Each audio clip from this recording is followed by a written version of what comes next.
Hey, Master Plant Science team. This is Jennifer Hartley. I know that a number of you were not able to attend our onboarding session. So we wanted to make sure you had a recording of what we talked about so that you can refer to it later. And of course, even if you did attend, hopefully this will be a helpful reference to come back to if there's anything you want to double check and come back to. So, welcome to the Master Plant Science team for the 22-23 school year. We are super happy that you're here.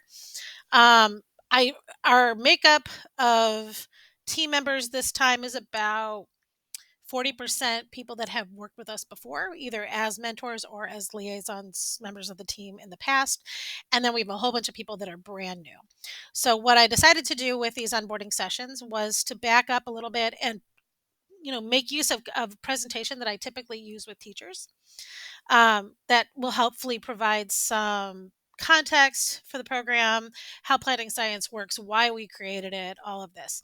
So hopefully that will give us a little bit of background and kind of a framework that we can operate in. So, um, big question, of course, is what is planting science? From a human perspective, planting science at the Botanical Society of America is two people. It is myself, Jennifer Hartley. I am a former high school biology teacher and middle school earth science teacher. I also took some time out of the classroom when I had children and then went and worked for the Missouri Botanical Garden to head their school programs team. So I've worked with botanists a lot. I've had a lot of contact and I love it. I love working with this. I love doing this. And when I was working there, I did a lot of uh, promoting planting science to the high school and middle school groups that we worked with. The other human person that makes up planting science is Katrina Adams. Dr. Adams is a great friend of mine. She has been heading planting science for probably I think at least since 2016 or 2015, around in there. The program itself has actually been around since 2005 and has been NSF funded every time it's been put forward. So it is a great program. It is um, much beloved among the people that have used it in the past, the teachers and the scientists alike. But to explain what it actually is and what it's about, it is combining plant science inquiry in middle and high school classrooms with real scientists talking to students online. So our platform is where a lot of this takes place. The teachers have their students log in, the mentors log in as well. Students post messages, mentors respond, and it's an authentic conversation. So none of it is canned. It's not just a kind of a uh, programmed thing where there's specific messages that go out each time. It's just an authentic conversation where the students are sharing what they're doing and the mentors are responding to that.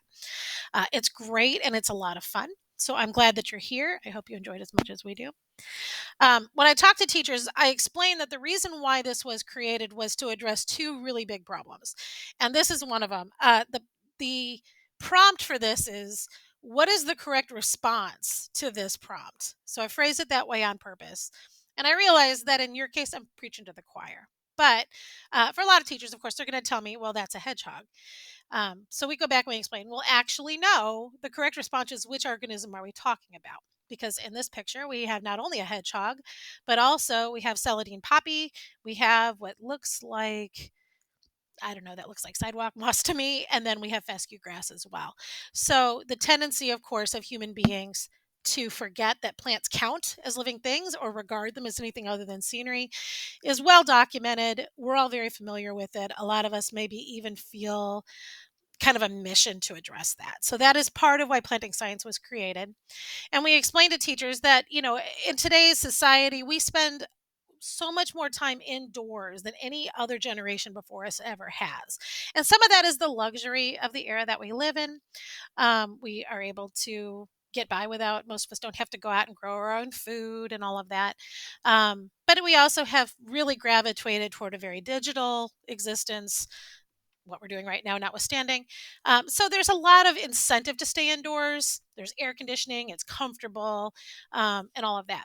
But the time that we do spend outdoors, we typically spend in either very highly structured activities like sports, or we spend kind of distracted. So that's why this little girl here is on her iPad.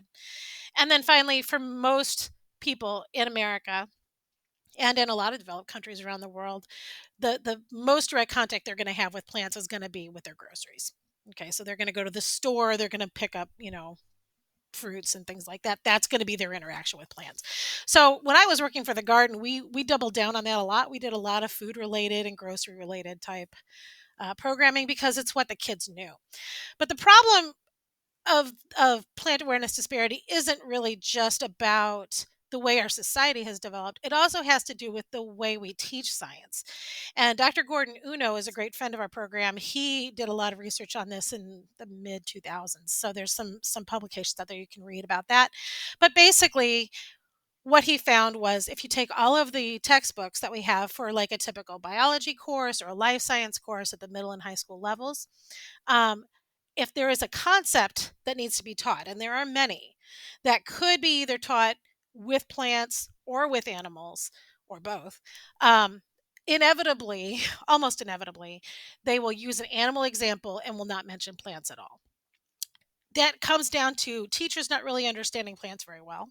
So their own plant awareness problems are sort of driving some of this, but it also has to do with some of the materials that are available. So these textbooks that you see here, these are very typical examples, and you'll notice that even though it's a life science textbooks, what we tend to feature is very charismatic looking animals.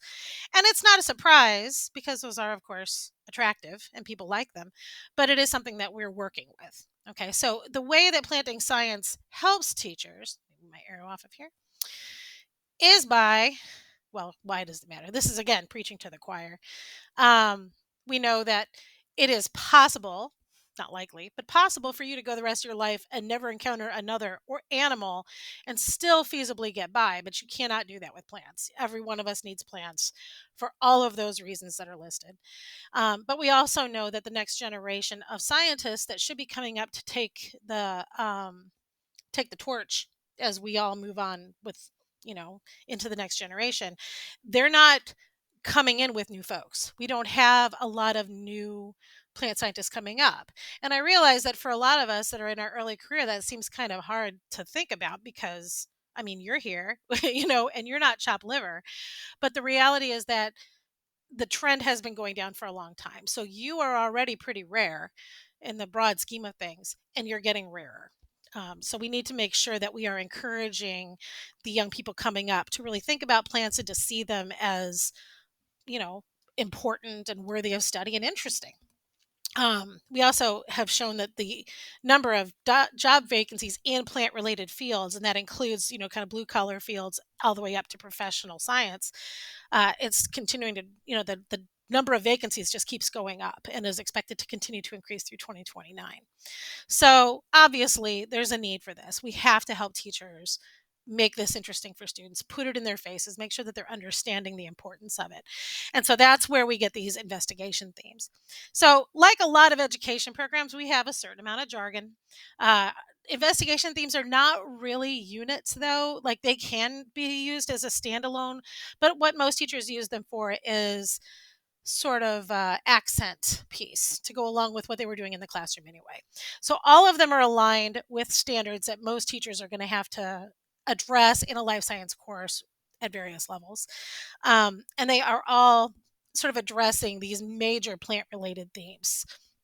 They're also dealing with things like tissue specialization, dealing with interdependency and ecology, things like that, things that we can really use as opportunities to get some more plant conversations happening in the classroom.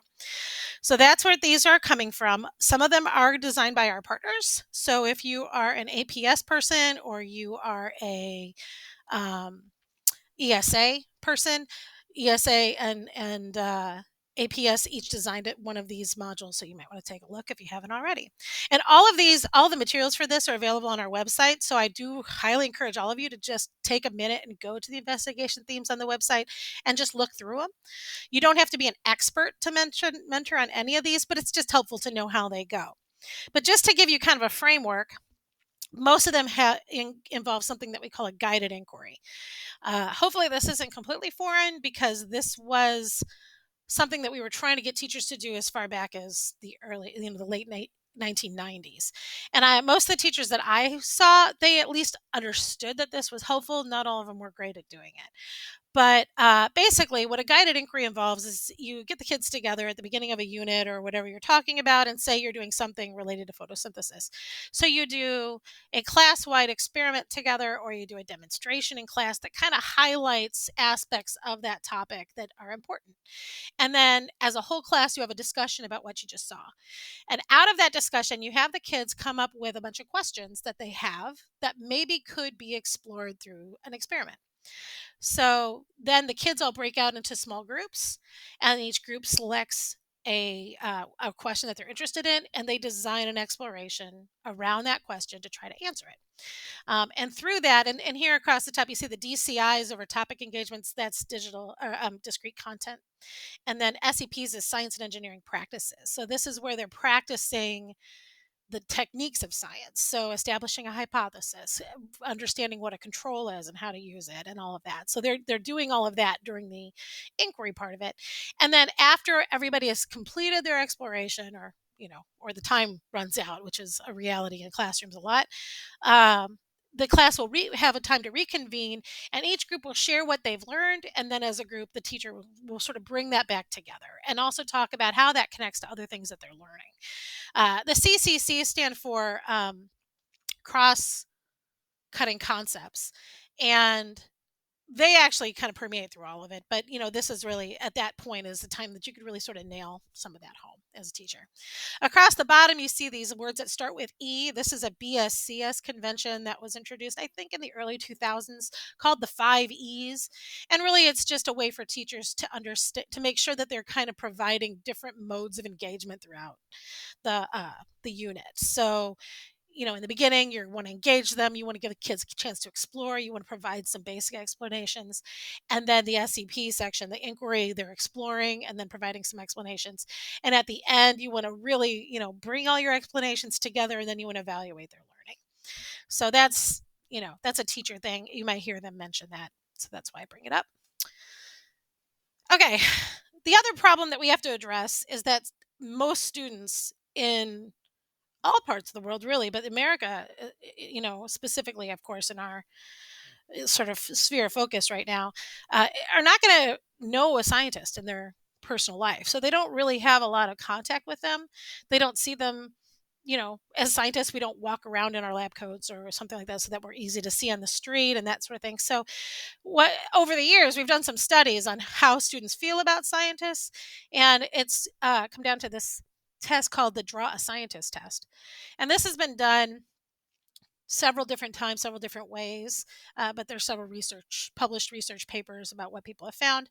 But the students are told to draw a scientist doing science, and then after they're done with that, then the teacher will sit down with the researcher will sit down with the student and have them talk about their drawing, why they made the choices they did, and then the patterns and what they say about their thinking and those are all tracked, so we can kind of see what the trends are. And this isn't surprising me. You can kind of see there's already some pretty strong commonalities between these three images that are examples of this. But the typical characteristics that come out of that are that most scientists are male, most scientists are white, most scientists are middle age or old. They work indoors, they work alone, and they're kind of crazy. There's usually a light bulb somewhere because they're thinking of some great idea. So if you want the research on this, let me know and I'll be happy to make that available. But I mean, none of this is really a huge surprise. I mean, look at how we portray scientists in the media. So we want to get at that too. We want to make sure that students have an opportunity to see what a real scientist looks like and see that they don't always fit this stereotype. So with that in mind, here's this typical run of show again. What we do is we just add to the SEP portion and we give them a mentor to talk to, real scientists to talk to, so that they can see that scientists are real people, that they are, that they're human, that they have interests that they can relate to, that they they don't all look the same, they don't all come from the same background, and that some of them look like them and are like them. So that's, that kind of relatability is really important. Okay. So our scientists, we have over 800 volunteer professors, researchers, postdocs, PhD candidates, and graduate students. They are not all of them are active right now. A lot of them have worked with us in the past, but all of them have done this. Most of them have done it for multiple years because it is just a lot of fun. But it is volunteer, so we really appreciate everyone who's been a part of it because obviously we couldn't do it without you. Our partner organizations may be growing. We are looking ahead to a big replication study of a study I'll mention in a minute. But that will be at that time we're going to need a lot more mentors, so we're hoping to add to our partner list. But the partners that are listed here have been very faithful to us and wonderful about helping us recruit not just mentors but also members of the master plant science team like you. So many thanks to all of them, and many thanks to all of you for being here. This is the research study I mentioned a minute ago. In 2016 and 2017, we partner with BSCS, and that's an organization out of Colorado Springs, Colorado, that their focus is on creating curriculum and approaches for science teachers at the K through 12 level. Very well known, very well respected, but their researchers partnered with us to see if this mentoring model makes a difference. Basically, if we can address those two concerns effectively by simply adding the mentoring element to it. And so we had a group of teachers that were control, and they were sort of teaching business as usual. And then we had a group of teachers that were using the program. And what we established was that there was an 11-point difference, both in their understanding of photosynthesis when they were done and their perception of scientists. Their perception of scientists shifted 11 points to the positive. So that was really exciting. So that has now been published in JRST, which is a pretty rigorous journal. We're very excited about that. And what's even more exciting right now is that NSF has funded a replication study, which almost never happens in education. So we're going to be doing this again for the summer and fall of 2023. So keep that in your head if you think you might be available then, because we will be looking for liaisons and mentors to work with that as well. And that is a stipended opportunity. So it's worth keeping in mind. Okay. And this is what it kind of looks like in diagrammatic form. So the scared looking person at the top is me. I'm not really scared. Typically, I also will have a coordinator working with me. This year, we're going to hold off on that, but we are going to be recruiting somebody. So if that's something that might interest you, let me know. That is also a paid position. It is. I'm at the top, and I'm primarily talking to teachers and liaisons, although I really will talk to students and mentors as well. But for the most part, the liaison role is there to assist the teacher. So it's sort of the teacher's mentor, scientist mentor. As they're moving through the liaison's job, you'll notice it's really just to be talking to the mentors to make sure that mentors are logging on and posting messages frequently, that they are matched up with a good, like that there's sort of a good personality mix with that students, because sometimes we might have conflicts or something going on because of misunderstandings or whatever. So that's really the liaison's job. The teacher's job is, of course, to run everything going on in the classroom and make sure that students are able to log on and post as well. And then, of course, my job is just sort of monitor the whole thing and make sure everybody's got what they need at all times. So never hesitate to email me if you have questions, because that's what I'm for. And I love to help fix things. So, bring it to me. The students typically love participating in this program. Like, we hear from teachers over and over again how excited the kids are to come in and log on and talk to their scientists. That doesn't always show in their messages. A lot of them are pretty shy about posting. So try not to take that very, personally, because that's not you. That's them being teenage kids. But what the teacher is seeing in the classroom is them eagerly logging on, excited that they've heard from somebody, reading the messages out loud to each other, eager to write back. So it's a really happy kind of a thing for them, and hopefully for you too. There is some more jargon you're going to want to keep in mind, and we're going to use these two terms that seem interchangeable, but in our program they're not. When we talk about the group, what group you're in, which group is yours, that refers to the adults that are all involved with one class's explorations. So that's me, that is the teacher, that's the liaison, and then all of the mentors. Those are all members of the group. And what happens at the group level, the kids cannot see. They can only see what happens on their own project. That's a structural thing within the platform that I'll explain in just a second. But The project team, when we talk about the team or the project team, we're referring primarily to the mentor and the students in that team. Staff and teacher can see, and liaison can see everything that goes on in the team. Though, there's nothing private going on, and obviously that's by design to keep everybody safe and everything. But when we talk about the team, we're primarily talking about those people. And most teams of students run between 3 and 5 students. Sometimes a teacher will say, well, I want to just have one project for the whole class. It's rare, but it happens. And in that case, it's really simple. But one thing I did want to point out too, I'm going to go back for just a second. Notice on the right that the liaison sometimes does also serve as a mentor. That can be by design. If you just really enjoy mentoring and you're a liaison, you're welcome to mentor one of the groups. Sometimes it's easier to just reduce your recruitment of mentors down by one, so you don't have to find too many more. And the mentor recruitment is not onerous. I'll talk about that in just a second. Sometimes, if a mentor has to leave, maybe they lose access for some reason, or they become sick. Let's hope not. Or they're called out into the field unexpectedly. They have an opportunity to go get some research in that they weren't expecting. In that case, the liaison will often step in and become that group's mentor until the session closes out. So that can happen a couple of different ways. But regardless, who does what? This is a slide that I will make available on the platform so you have it to refer to. But basically, during the getting ready section, the teacher is busy making sure that the group information is up to date, creating his project teams, getting his students online, blah, blah, blah.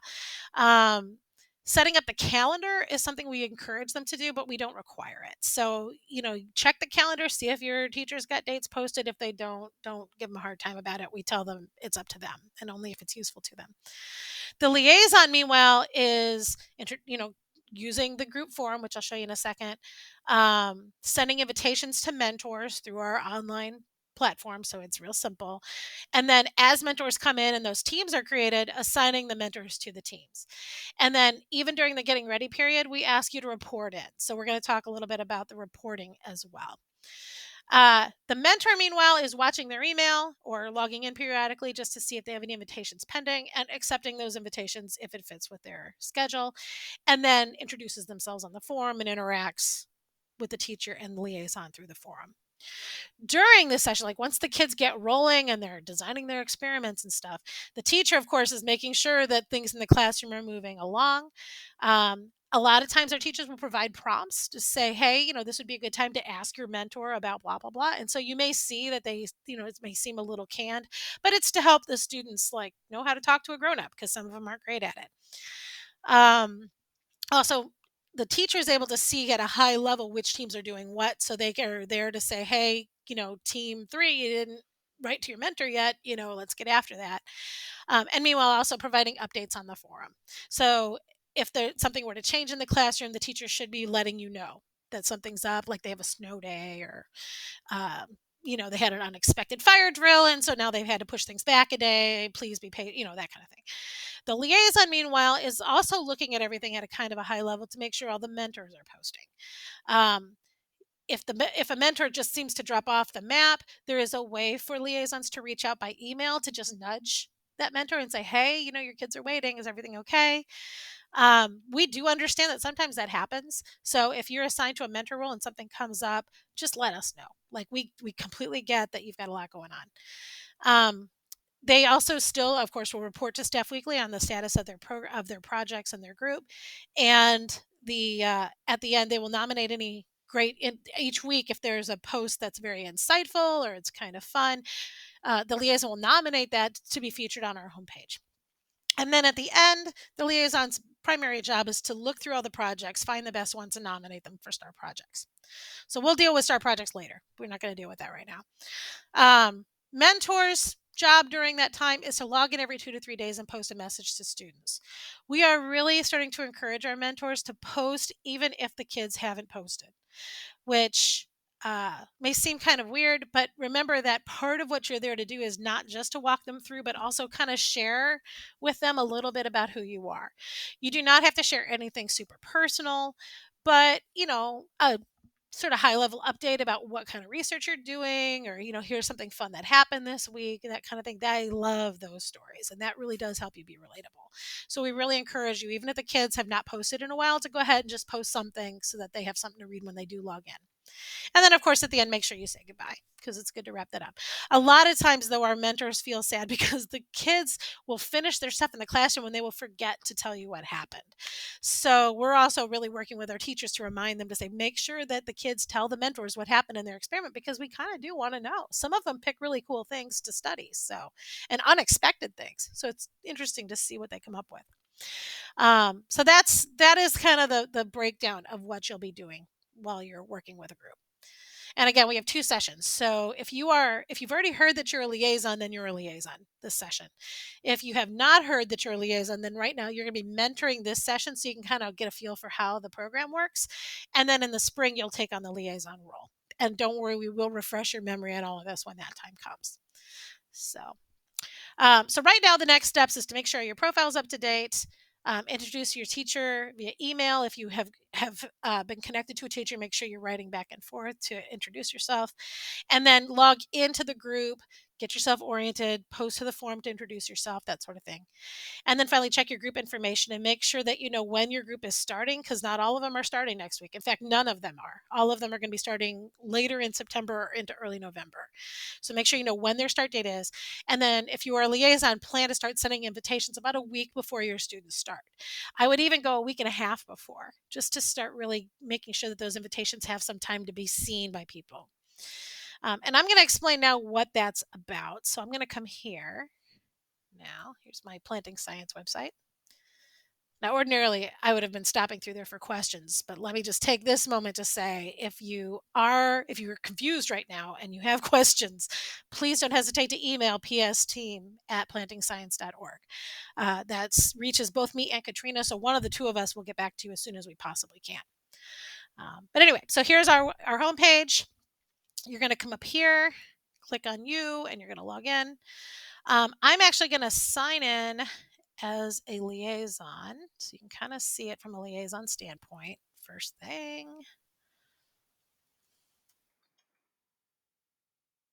and we'll make it. Okay, so here's our liaison. Notice that I made a profile match my PowerPoint. Your boxes on your dashboard will not be oriented like this. I've been working with Hub Zero to try to find better ways to kind of present some of this stuff. But just know you can take these and move them all over the place. So feel free to rearrange your dashboard however you want. You can also add. These are all called modules, so you can add modules up here. Most of you, if you're new to the program, won't have any archived groups. But if you're not new and you want to see where your archived groups are, you can have them on your dashboard. Real convenient. But anyway, this welcome module is where you're going to find invitations and things like that. We are also looking at maybe breaking this into separate modules, but that's just an aside thing. I'm working on that. Where the place where you're going to go to find your groups would be your My Groups module, but you can also come here and click on this, and it'll show you what groups are currently active. If you have archived ones, they're going to be here. But we're going to go here to my amazing high school teacher, fall of 2022. This is a sample group that I created just to demonstrate a few things. But when you're on as a liaison, and I'm going to go to members first just to show you what that looks like. Notice that everybody that is currently in the group has this banner that says managers on it. That is because the liaison, the staff, and the teacher all have the same level of permissions when it comes to the group, which means that as a liaison, you'll be able to edit the group settings, you'll be able to add members and things like that. When you're a mentor, you can't do those things. So there's a permissions level below that. So when we come to this, when the time comes for you to invite mentors, the place you want to go is way up here at this weird box out here. And we have told Hub Zero that this is possibly the least instinctive place to put this button, but we have not yet found a better place. So we are working on that. But you want to go to invite members. And I guess one thing I do want to point out, hold on, I don't mean to jump around, but if I go back to the overview, everything about the group is here. This is also not an attractive display. We know that. So we are working with Hub Zero to make this better. But all the information is here at least. So at least you have what you need to look at. You have the grade level. We have the theme that they're using. They're working on this. This should say Power of Sunlight, but instead it has the initials. So we're working on that too. The start and end dates are here. So what happens is when you go to members and you click on invite members, you want to say how many teams worth of mentors you're looking for. So if you know that your group, and you should from the invitation email if you got one for your group, if you know how many total teams your group is going to need, you would just put in there. So if we say, well, this is a group that only needs 3 teams worth of mentors, I'm going to click 3 and then click next. The only time you wouldn't do that is if you actually know somebody specific that wants to work with your team, and you can come down here to invite others. You can invite them by name. So I'm going to go here, next. And notice that it takes me to the scientist gallery, but it has 3 checked across the top and then a bunch of other people all the way down here. So in this view of the scientist gallery, what this is showing us is that all of these people, everybody on this list, is willing to work with the level of students that this group involves, is willing to do the theme that this group is doing, and is comfortable working with whatever population. So if it's English language learners or gifted students or whatever, they've indicated that they're comfortable with that. And they have also indicated that they are available. Now, that doesn't always mean that they're paying attention. So it's very common that you'll invite somebody and then just not hear back. That's just, it is what it is. People are busy. They maybe don't check this email very often. And we've even had some issues where sometimes the invitations get sent to spam. So try not to be too frustrated if people don't respond real quickly. But you can take the 3 that are requested. You can even add more if you want to, even though there was only 3, even though you only indicated 3. These circles here show how available they are. So of course, right now everybody just has gray circles, but these red circles, this one will turn red as groups are accepted. So when they get an invitation to join a team and say they have 2 possible teams, and if Jessica were to accept the invitation to a team, half of the circle would turn red because she's at 50% capacity. If she has an invitation pending, this one will turn orange. And it'll turn 50% orange because 50% of her capacity has invited her so far. So the system automatically tries to sort people that have invitations pending all the way at the bottom, so that you aren't as likely to run into that. And right now, they're like most of the groups are archived. So, but you can see an example here. Okay, so in theory, my account has an active project and an invitation waiting. So I'm a good example of that. But I am acting as a liaison, so that's why I have active projects and invitations going. Now I am going to do this because I saw here's me. And then I have a liaison, a mentor, and I was going to invite her. See if I can find her. Maybe not. Okay, tell you what, I'm going to back up and I'm just going to invite this way so you can see this too. Amazing mentor. So I'm going to invite amazing mentor. And when you click on those 3 and move forward, you end up at the same screen, but with their names populated in here. This message will be provided for you. You can leave it as it is. It's perfectly fine. But if you want to add to it or change it, you're welcome to do that too. And then you just click send invites. Okay, so now when I go to my members tab, notice that the members have not changed, but the invitees tab, and this is important because I know it's not easy to see, but the invitees tab will now show that the mentors has been invited. Okay, now what we do recommend as a liaison is if you're in the middle of the inviting process and like 3 business days go by or 5 business days go by and you haven't heard anything, just go ahead and cancel the invitation. That is completely fine. Our mentors understand that you're under a time crunch. They're not going to be hurt that you canceled it, but you can just have that. Then you want to make sure you go and invite more. So many times you'll have to go through maybe 1 or 2 waves, maybe even 3 waves of invites before you get everybody that you need. Now I'm going to go ahead and log out and show you what it looks like from the mentor side. So let's do this.